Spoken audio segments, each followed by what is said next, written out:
Okay, so it is 10:07 p.m. here in Nevada, and this view that you're looking at here is from the roof cam facing the north, and showing the local air traffic coming and going right now.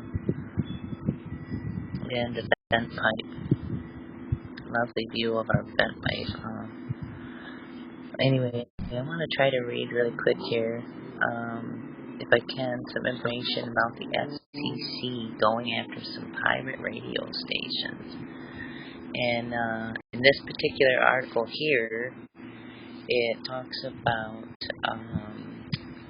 in an age where seemingly everyone has a podcast and some cars don't even support AM radio anymore, pirate radio isn't always a topic that comes up.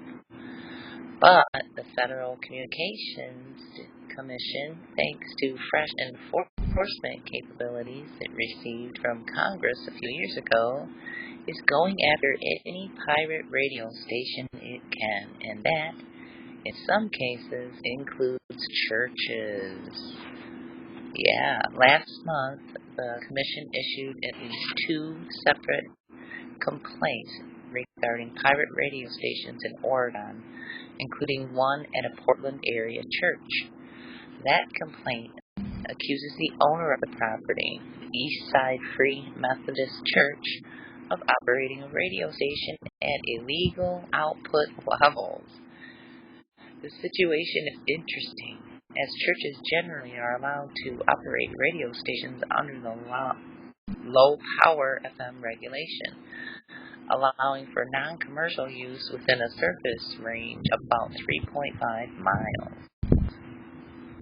But the FCC's letter implies that the station does not meet these standards. Yeah, it says, while the Eastside Free Methodist Church is listed on the complaint, the church is no longer operational.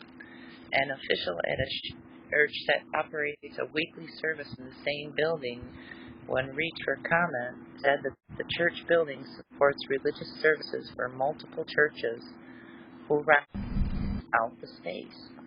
Interesting. The official, who would not give his name, said that another church was operating the radio station, but the landlord had spoken to the offending church and had gotten them to stop. Elsewhere in the state, meanwhile, a man who actively promotes his pirate radio efforts online could soon face a significant fine.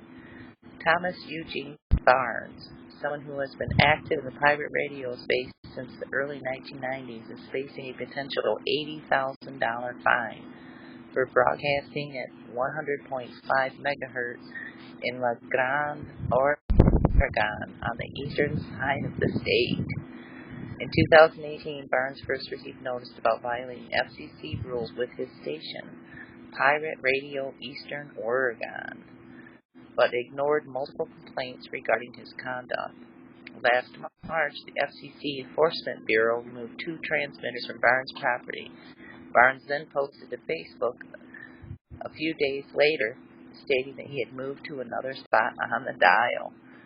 Barnes' continuing disregard of the FCC's complaints is seen as a major factor in the large proposed fine. Yeah, it says he's been warned multiple times since 2018 that his conduct was illegal, but he continued to choose to operate without authorization. Yeah.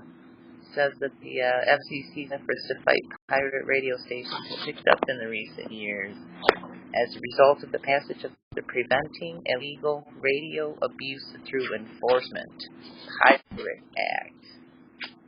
Yeah, interesting. Here's another story, too, about New York as well. So the FCC's cracking down on pirate radio stations. That's kind of curious. I don't know. I guess I shouldn't call my videos when I broadcast from the roof Sky Anomalies radio, huh? I mean, yeah.